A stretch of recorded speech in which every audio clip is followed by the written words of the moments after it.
This is lecture number 5 of electrostatics. और इस part में हम बेसिकली जो लास्ट क्लास में हम लोगों ने पोटेंशियल एनर्जी स्टार्ट किया था उसी को आगे कंटिन्यू करेंगे। और इस क्लास में हम इलेक्ट्रिक पोटेंशियल के बारे में भी सीखेंगे। देखिए, लास्ट क्लास में हमने डिस्टेंस ऑफ क्लोजेस्ट अप्रोच पढ़ा था, जिसमें एक चार्ज को फिक्स रखते थे और एक चार्ज को दूसरे चार्ज के पास भेजते थे। और एक टाइम आता था जब वो चार्ज जो होता था दोनों के बीच में एक मिनिमम डिस्टेंस होता था, उसी को डिस्टेंस ऑफ क्लोजेस्ट अप्रोच बुलाते थे। डन। अच्छा, ध्यान से सुनिए, आपके पास एक क्वेश्चन है। क्वेश्चन क्या है कि आपके पास दो प्रोटॉन है, प्रोटॉन पे सेम चार्ज आप होता है, आपको पता है, और आपको बोला है कि इन दोनों का वेलोसिटी बताइए। इनिशियली देखिए, ये जो प्रोटॉन है इसको हम रेस्ट पे रखे हुए हैं। डन। किसी भी सिस्टम से इसको रेस्ट पे रखे हुए हैं, इसके बीच का डिस्टेंस आर है। और फिर क्या करते हैं, हम इस दोनों प्रोटॉन को लीव करते हैं, यहां से इसको छोड़ देते हैं। तो क्या होगा, दोनों पे सेम चार्ज है तो दोनों एक दूसरे को फोर्स लगाएंगे, दोनों का सेपरेशन बढ़ेगा। और सेपरेशन बढ़ेगा तो आपको बोला है कि उसका वेलोसिटी बताने के लिए हर एक प्रोटॉन का जब वो इन्फानाइट पे पहुंचेगा due to its mutual interaction. Mutual interaction की मतलब दोनों के बीच में जो फोर्स लग रहा है। डन। तो ये इनिशियल सिचुएशन है, इनिशियली बोथ जो है वो दोनों रेस्ट पे है और इसको फ्री टू मूव करते हैं। फाइनली क्या होगा, फाइनली ये जो दो प्रोटॉन है r is equal to infinite, infinite distance पे पहुंच जाएगा। और इसका वेलोसिटी हम मान लेते हैं, इसका वेलोसिटी v1 है, इसका वेलोसिटी v2 है। यही हमें कैलकुलेट करना है। अब ध्यान से सुनिए, सिंस यहां पे सिर्फ और सिर्फ कूलम्बिक फोर्स काम कर रहा है जो कि एक कंजर्वेटिव फोर्स है, तो हम मैकेनिकल एनर्जी कंजर्वेशन लगा सकते हैं। डन। तो since only Coulombic force is working तो मैकेनिकल एनर्जी कंजर्व होगा। और बाहर से हमने क्या किया है, कोई भी फोर्स नहीं अप्लाई किया है, यानी कि एक्सटर्नल फोर्स जो है सिस्टम पे वो जीरो है। और अगर सिस्टम पे एक्सटर्नल फोर्स जीरो है तो हम यहां मोमेंटम कंजर्वेशन भी लगा सकते हैं। तो यहां आपसे असर्शन रीजन भी पूछ सकता है कि why momentum is conserved and why mechanical energy is conserved. Done. आइए पहले हम मोमेंटम कंजर्व करते हैं। तो मोमेंटम कंजर्व करेंगे, initial momentum is equal to final momentum. Initially जो आपके पास सिस्टम था दो चार्ज का, उसको रेस्ट पे रखे थे, तो इनिशियल मोमेंटम दोनों का जीरो। फाइनल मोमेंटम, मास दोनों का सेम है, वेलोसिटी मान लेते हैं एक का v1 एक का v2, और दोनों ऑपोजिट डायरेक्शन में जा रहा है, इसलिए mv1 माइनस mv2। यस और नो। तो यहां से आप इसको सॉल्व करिएगा तो आप क्लियरली देख सकते हैं कि जब ये दोनों चार्ज इन्फानाइट पे पहुंचेगा इन दोनों का वेलोसिटी क्या होगा, सेम होगा। यस और नो। फिर आपको क्या निकालना है, इन दोनों का वेलोसिटी सेम होगा। अब कितना होगा उसको निकालने के लिए हम मैकेनिकल एनर्जी कंजर्वेशन लगाएंगे। मैकेनिकल एनर्जी कंजर्वेशन आपको आता है। देखिए, इनिशियली काइनेटिक एनर्जी जीरो होगा दोनों पार्टिकल का। डन। और इनिशियल पोटेंशियल एनर्जी, दोनों के बीच का डिस्टेंस आर है, तो आपको पता है पोटेंशियल एनर्जी होता है k Q1 Q2 upon r. Yes और नो। इन्फानाइट पे आर हो जाएगा इन्फानाइट, और 1 अपॉन इन्फानाइट जीरो होता है, यानी कि इंफिनिटी पे क्या होगा, जो पोटेंशियल एनर्जी होगा वो जीरो के बराबर होगा। अब आप ध्यान से देखिए, इनिशियली पोटेंशियल एनर्जी कितना था, के Q अपॉन आर, दोनों का same charge. Final kinetic energy हो गया, दोनों का वेलोसिटी सेम हो गया। तो देखिए, हम दोनों का वेलोसिटी सेम लिए, half mv² plus half mv², और इन्फिनिटी पे पोटेंशियल एनर्जी जीरो। अब आप इसको सॉल्व करिएगा तो आपके पास वेलोसिटी आ जाएगा उस पार्टिकल का। सो अगर आपके पास दो चार्ज है, एक चार्ज को दूसरे चार्ज के पास भेजते हैं, तो अगर ये जो चार्ज है y पॉइंट पे, अगर ये y पॉइंट फिक्स है, ये चार्ज फिक्स है, तो सिर्फ इस चार्ज को देखिए फिक्स रखते हैं, यानी कि कहीं ना कहीं एक्सटर्नल फोर्स अप्लाई कर रहे हैं, क्योंकि चार्ज जो y पॉइंट पे है वो फिक्स है। इसका मतलब there are some external force which is keeping this charge fixed.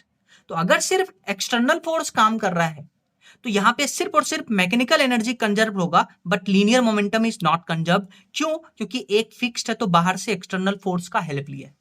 लेकिन अगर दोनों चार्ज फ्री है, फ्री टू मूव है, तो यहां एक्सटर्नल फोर्स भी नहीं है और कूलम्बिक फोर्स काम करेगा जो कि एक कंजर्वेटिव फोर्स है। तो यहां मोमेंटम भी कंजर्व होगा, लीनियर मोमेंटम, और मैकेनिकल एनर्जी भी कंजर्व होगा, क्योंकि एफ एक्सटर्नल जीरो है और सिर्फ कूलम्बिक फोर्स काम में आ रहा है। यस। नेक्स्ट एक क्वेश्चन देखिए, आपको बोला एक्स और वाई दो पॉइंट है और दोनों पे सेम चार्ज रखा हुआ है। डन। इनिशियली देखिए, ये दोनों के बीच का जो सेपरेशन है वो इनफाइनाइट सेपरेशन है। डन। और फिर हम क्या करते हैं, इस चार्ज को v वेलोसिटी से फेंकते हैं y की तरफ। तो आपको पता है जब ये चार्ज इधर जाएगा तो कूलम्बिक फोर्स काम करेगा और दोनों चार्ज फ्री टू मूव है, डन। और इनिशियल सेपरेशन क्या है, इनफाइनाइट है। तो अब ये चार्ज मूव करेगा चार्ज वाई के तरफ, चार्ज वाई के तरफ मूव करेगा, तो जैसे जैसे मूव करेगा इस पे इधर फोर्स लगेगा और इस पे आगे की तरफ फोर्स लगेगा। और एक ऐसा डिस्टेंस आएगा जिसको हम आर मिनिमम बुलाते हैं, मिनिमम डिस्टेंस बुलाएगा इस दोनों के बीच में, कब, जब दोनों का जो वेलोसिटी है वो सेम हो जाएगा। तो बहुत समय बाद क्या होगा, हाँ, दोनों के बीच में एक मिनिमम डिस्टेंस आएगा जिसको डिस्टेंस ऑफ क्लोजेस्ट अप्रोच बुलाएंगे। और उसका कंडीशन क्या है कि जब दोनों का वेलोसिटी सेम हो जाएगा। और बहुत समय बाद क्या हो जाएगा, ये चार्ज जो है ये चार्ज स्टॉप हो जाएगा, इसका वेलोसिटी 0 हो जाएगा और जो इस वेलोसिटी से फेंके थे इनिशियली वही वेलोसिटी इसके पास आ जाएगा, डन। तो बहुत समय बाद क्या हो जाएगा, एक्स पॉइंट पे जो चार्ज था वो रुक जाएगा, Y point will move with the same velocity जो पहले एक्स को फेंके थे। नेक्स्ट देखिए, वर्क पावर एनर्जी जब आप पढ़ते हैं तो वहां हम work done by external agent and as well as work done by conservative force की बात करते हैं। और मैंने आपको बताया था कि work done by external agent उसको पॉजिटिव डेल्टा यू लिखते हैं, डेल्टा यू मतलब you final minus you initial. लेकिन अगर कंजर्वेटिव फोर्स वर्क कर रहा होता है तो work done by conservative force हम लिखते हैं नेगेटिव ऑफ डेल्टा यू। ये आपको आना चाहिए कि एक्सटर्नल एजेंट जब काम करेगा तो प्लस डेल्टा यू लिखेंगे, कंजर्वेटिव फोर्स काम करेगा तो माइनस डेल्टा यू लिखेंगे, यस और नो। यानी कि work done by external agent in assembling the system और if configuration of system is changed, तो एक्सटर्नल एजेंट काम कर रहा है तो plus delta U, conservative force काम कर रहा है तो माइनस डेल्टा यू। इसी के ऊपर बेस्ड एक क्वेश्चन देखिए। आपको क्वेश्चन में बोला है कि 3 चार्ज है, तीनों के बीच का इनिशियल सेपरेशन है ए। अब हम क्या करते हैं, इस सेपरेशन को ए से 2a कर देते हैं। देखिए, तो आपको आपसे पूछा है कि इस कॉन्फ़िगरेशन से इस कॉन्फ़िगरेशन में ले जाने के लिए कितना एक्सटर्नल एजेंट के कारण वर्क डन किया गया है वो आपको बताना है। तो देखिए, जब भी work done by external agent आता है तो उसको पॉजिटिव डेल्टा यू लिखते हैं, यानी कि you final minus you initial. 3 charge है तो आपको पता है जब भी 3 चार्ज होता है तो 3 पेयर बनता है। और आपको लिखना है पोटेंशियल एनर्जी। तो आपको पता है पोटेंशियल एनर्जी का फॉर्मूला होता है k Q1 Q2 upon are. तो 3 चार्ज है, तीनों सेम डिस्टेंस पे सेम मैग्नीट्यूड है, तो देखिए थ्राइस ऑफ के क्यू स्क्वायर अपॉन 2a लिख दिए, आर के जगह पे 2a। और इनिशियल पोटेंशियल एनर्जी क्या होगा, थ्राइस ऑफ के क्यू स्क्वायर अपॉन ए। अब आपको क्या करना है, you final minus you initial करना है, इसको कॉमन लेकर के कर दीजिए तो आपके पास आंसर आ जाएगा work done by external agent. यहां आएगा नेगेटिव, नेगेटिव साइन का मतलब है, नेगेटिव साइन का मतलब है कि जो सिस्टम का काइनेटिक एनर्जी है वो डिक्रीज हुआ है। अगर यहाँ पे एक्सटर्नल एजेंट के कारण वर्क डन पॉजिटिव आता है तो हम बोलते हैं कि सिस्टम का काइनेटिक एनर्जी बढ़ा है। नेक्स्ट हम बात करेंगे इलेक्ट्रिक पोटेंशियल क्या होता है। तो आइए समझते हैं इलेक्ट्रिक पोटेंशियल क्या होता है। इलेक्ट्रिक पोटेंशियल को समझने के लिए मान लीजिए आपके पास यहाँ पे एक ऐसा रीजन है जिसमें इलेक्ट्रिक फील्ड प्रेजेंट है, इलेक्ट्रिक फील्ड प्रेजेंट है और यहाँ पे बहुत सारा चार्ज है, प्लस क्यू भी हो सकता है, माइनस क्यू भी हो सकता है। और हम क्या करना चाहते हैं, एक इन्फानाइट से एक 1 कूलम चार्ज को रेस्ट से इस पी पॉइंट पे लाना चाहते हैं। और ऐसे लाना चाहते हैं, इतना स्लोली लाना चाहते हैं कि एक्सेलरेशन जो है वो 0 होगा, यानी पहले रेस्ट पे था तो बाद में भी रेस्ट पे रहे, ये हम लाना चाहते हैं इन्फानाइट से। तो यहां पे इंफिनिटी से 1 कूलम चार्ज को पी पॉइंट पे लाने का जो किया गया वर्क डन है, लाने का किया गया जो वर्क डन है डिवाइड बाय कितना चार्ज है, यानी work done in bringing this charge, work done per unit charge in bringing this charge from infinity to this point P, उसी को बुलाते हैं इलेक्ट्रिक पोटेंशियल। यानी कि इलेक्ट्रिक पोटेंशियल पी पॉइंट पे कितना लेंगे, work done by external agent infinite से पी पॉइंट पे लाने के लिए डिवाइडेड बाय कितना चार्ज को ला रहे हैं, डन। यूनिट कितना होगा, वर्क डन का यूनिट होता है जूल, चार्ज का यूनिट होता है कूलम, यानी कि इलेक्ट्रिक पोटेंशियल का यूनिट हो जाएगा वोल्ट या जूल पर कूलम, यस और नो। तो अब आप देखिए ध्यान से, अगर हम एक्सटर्नल एजेंट के कारण वर्क डन लिखना चाहते हैं तब तो यहां पॉजिटिव आएगा, लेकिन अगर इलेक्ट्रिक फोर्स के कारण वर्क डन लिखेंगे तब आपके पास सामने नेगेटिव आएगा, यस और नो। अच्छा ध्यान से देखिए, हम इलेक्ट्रिक फोर्स की बात करते हैं तो electric force negative of electric work done by electric force, work done कितना होता है, फोर्स इंटू डिस्प्लेसमेंट। और इलेक्ट्रिक फोर्स का वर्क इलेक्ट्रिक फोर्स को लिखते हैं Q into E dot d are. तो देखिए क्यू से क्यू खत्म, यानी कि पोटेंशियल एट पी वो आ जाएगा negative of integration of E dot d r from infinity to r. ये इनफाइनाइट से इस पॉइंट पे लाने का डिस्टेंस है, लेकिन अगर कोई दो पॉइंट होगा ए से बी तक, तो यहां पे हम ए से बी लेंगे और यहां पे पोटेंशियल डिफरेंस आएगा वीवी माइनस वीए। तो इनफाइनाइट टू पी लिए तो पोटेंशियल मिलेगा, लेकिन किन्हीं दो पॉइंट ए और बी के बीच में मूव करेंगे तो हमें पोटेंशियल डिफरेंस मिलेगा। तो अगर हम एक समरी बनाने की कोशिश करें तो समरी कैसे बना सकते हैं?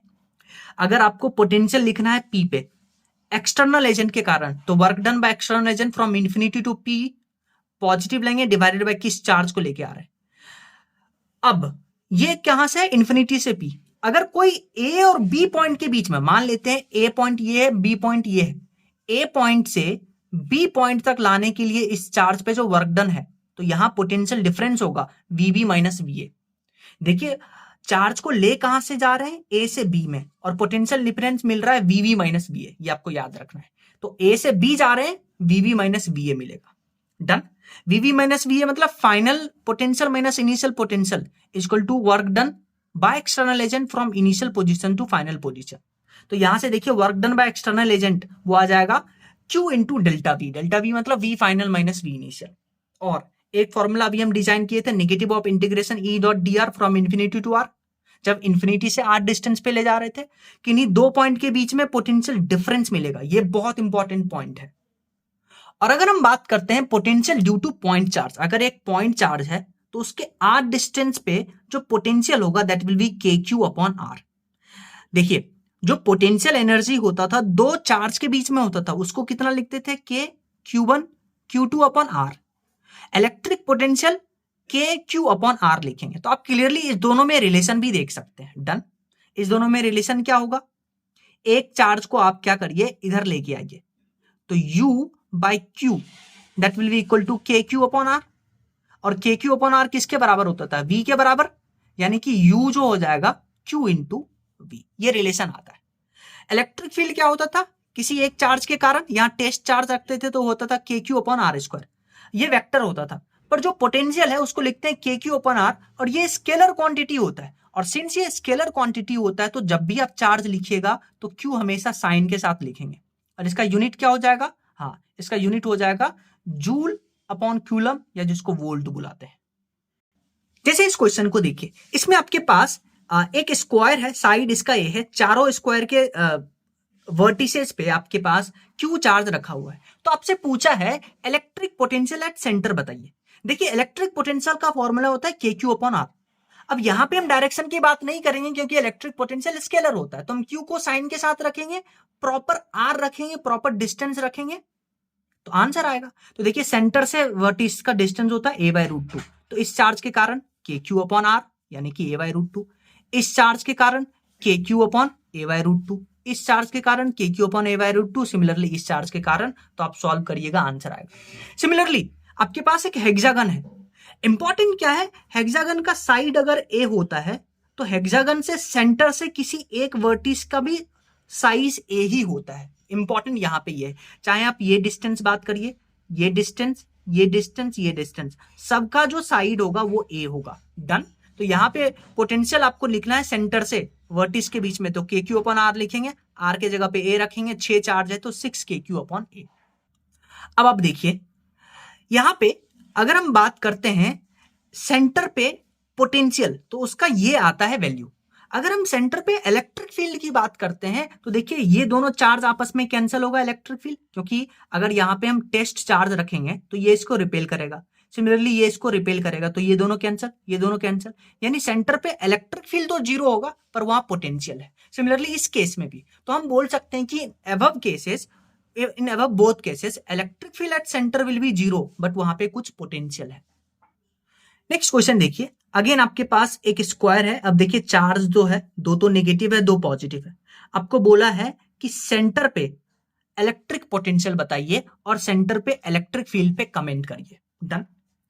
तो अब आप देखिए अगर हमें पोटेंशियल की चर्चा करना है तो पोटेंशियल स्केलर होता है के क्यू अपॉन आर, और इसके बीच का डिस्टेंस होता है a बाय रूट टू। तो सबको साइन के साथ लिखिए, इन दोनों का साइन पॉजिटिव, सेम डिस्टेंस, इन दोनों का साइन नेगेटिव रखेंगे, तो फिर सॉल्व करेंगे तो देखिए ये कैंसिल, यानी सेंटर पे पोटेंशियल क्या होगा? जीरो। लेकिन इलेक्ट्रिक फील्ड की बात करिए, इसके कारण यहाँ एक टेस्ट चार्ज रखेंगे, दोनों पॉजिटिव, तो ये रिपेल करेगा, ये क्या करेगा, ये भी रिपेल करेगा, पर ये नेगेटिव ये पॉजिटिव, ये अट्रैक्ट करेगा, ये भी अट्रैक्ट करेगा। तो देखिए ये दोनों सेम डायरेक्शन में, तो इसका रिजल्टेंट कुछ इधर आएगा। तो सेंटर पे पोटेंशियल जीरो है पर सेंटर पे इलेक्ट्रिक फील्ड होगा, तो इसके आपको यही कमेंट करना था। सिमिलरली आपको बोला कि आपके पास एक डाइपोल है। डाइपोल क्या होता है, एक सिस्टम होता है जिसमें सेम और अपोजिट चार्ज होते हैं, सेपरेटेड बाय स्मॉल डिस्टेंस, उसको डाइपोल बुलाते हैं। और इस डाइपोल का जो इसके बीच का डिस्टेंस है वो है 2a, और इसके परपेंडिकुलर बाइसेक्टर पे ये पॉइंट P है। तो आपसे पूछा है कि इस पॉइंट P पे इलेक्ट्रिक फील्ड और इलेक्ट्रिक पोटेंशियल पे चर्चा करिए। डन। अब आप ध्यान से देखिए, पहले हम इलेक्ट्रिक पोटेंशियल की बात करते हैं। इलेक्ट्रिक पोटेंशियल स्केलर क्वांटिटी होता है KQ/R। तो आपको साइन के साथ और प्रॉपर डिस्टेंस रखना है। अगर ये A और ये A है तो ये R है, ये परपेंडिकुलर बाइसेक्टर जो R है, तो ये डिस्टेंस कितना हो जाएगा, √R² प्लस A²। तो इसके कारण अगर पोटेंशियल लिखना है तो वो क्या लिखेंगे, K minus Q upon distance. इसके कारण लिखना है तो K plus Q upon distance. अब आप क्लियरली देख सकते हैं ये दोनों इक्वल और अपोजिट हैं, तो इस पॉइंट पे जो पोटेंशियल है वो 0 हो जाएगा। डन। लेकिन इलेक्ट्रिक फील्ड चेक करने के लिए यहां एक टेस्ट चार्ज रखेंगे +Q0। ये प्लस प्लस इसको रिपेल करेगा, ये माइनस इसको अट्रैक्ट करेगा, तो नेट यहां इलेक्ट्रिक फील्ड इस डायरेक्शन में आएगा, यानी इस P पॉइंट पे पोटेंशियल तो 0 होगा पर यहां कुछ ना कुछ इलेक्ट्रिक फील्ड होगा। नेक्स्ट इसे इस क्वेश्चन को देखिए, इसमें आपके पास स्क्वायर है और इस स्क्वायर के इस पॉइंट पे, यानी स्क्वायर का डिस्टेंस साइड L है और L/2 डिस्टेंस पे एक पॉइंट है। तो आपको पूछा इस P पॉइंट पे टोटल पोटेंशियल बताइए। तो आप देखिए इस चार्ज का पोटेंशियल क्या होता है, स्केलर KQ/R। आपको एक प्रॉपर R चाहिए, तो इस चार्ज का यहां डिस्टेंस L/2, इसका यहां डिस्टेंस L/2, पर इस चार्ज से यहां का डिस्टेंस उसको मान लेते हैं x, ये L/2 ये L। तो पाइथागोरस थ्योरम से ये कितना आ जाएगा, ये हाइपोटेन्यूज का स्क्वायर, इन दोनों का स्क्वायर आ जाएगा, तो ये आ जाएगा इतना, x का वैल्यू इतना आ गया। फिर आप क्या करिएगा, इस चार्ज के कारण यहाँ पे KQ/L/2, इस चार्ज के कारण यहाँ पे KQ/L/2, फिर ये नेगेटिव है तो नेगेटिव रखेंगे और प्रॉपर डिस्टेंस ये x जो कि यहां से निकाले थे, फिर इसके कारण नेगेटिव। तो आप इसको सॉल्व करिएगा तो इस पॉइंट पे कुछ पोटेंशियल आएगा, यस और नो। नेक्स्ट क्वेश्चन देखिए, अगेन आपके पास एक स्क्वायर है, स्क्वायर का साइड A है, चार्ज देखिए कैपिटल Q, स्मॉल q। अब आपको बोला है कि इस सिचुएशन में जो सेंटर पे इलेक्ट्रिक पोटेंशियल है सभी चार्ज के कारण वो 0 है। तो आपसे पूछा है Q, कैपिटल Q और स्मॉल q में रिलेशन। तो आपको क्या करना है, सभी चार्ज के कारण सेंटर पे इलेक्ट्रिक पोटेंशियल निकालिए, जो कि होता है KQ/R। स्केलर क्वांटिटी या प्रॉपर R चाहिए, डन, और प्रॉपर Q चाहिए विद साइन, और सबको 0 कर दीजिए। देखिए इस चार्ज का इसके बीच का डिस्टेंस A/√2, तो KQ/A/√2। सिमिलरली KQ/A/√2, इस चार्ज के कारण K small q/A/√2, K small q/A/√2, इसको इक्वेटर करिएगा, प्रॉपर जो भी सिमिलर टर्म्स है उसको बाहर निकालिएगा, तो आपके पास रिलेशन आ जाएगा। नेक्स्ट क्वेश्चन देखिए, जो नीट 2023 में पूछा गया था। आपको बोला कि एक डाइपोल है, नेगेटिव चार्ज पॉजिटिव चार्ज, और दोनों के बीच का डिस्टेंस देखिए 3 सेंटीमीटर, 3 सेंटी मतलब 6 सेंटीमीटर। और आपको बोला है कि डाइपोल के सेंटर से इस P पॉइंट का, यानी 5 सेंटीमीटर पे एक P पॉइंट है, और इस P पॉइंट पे आपको बताना है नेट इलेक्ट्रिक पोटेंशियल इस P पॉइंट पे क्या होगा। तो देखिए अगर ये 5 सेंटीमीटर सेंटर से है, ये 3 सेंटीमीटर, तो ये 2 सेंटीमीटर होगा, यस और नो। तो आपको क्या करना है, इस P पॉइंट पे एक टेस्ट चार्ज रखना है +Q0 का, यस और नो। अब आपको क्या करना है, इलेक्ट्रिक पोटेंशियल निकालना, जिसका एक ही फॉर्मूला होता है KQ/r। प्रॉपर डिस्टेंस लेना है, प्रॉपर साइन लेना है, क्योंकि जो इलेक्ट्रिक पोटेंशियल होता है ये एक स्केलर क्वांटिटी होता है, यस और नो। तो पहले आप क्या करिए, इस चार्ज के कारण यहां पे इलेक्ट्रिक पोटेंशियल निकालिए, वो कितना होगा K माइनस Q, और डिस्टेंस कितना होगा 3 3 6 2 8 8 सेंटीमीटर, मीटर में लेंगे तो 10⁻², यस और नो। फिर इस चार्ज के कारण इसके पर पोटेंशियल प्लस करेंगे, that will B K plus Q upon distance कितना है 2 सेंटीमीटर, यानी 2 × 10⁻²मीटर। और फिर आप इसको सॉल्व करिएगा, आपको आंसर मिलेगा।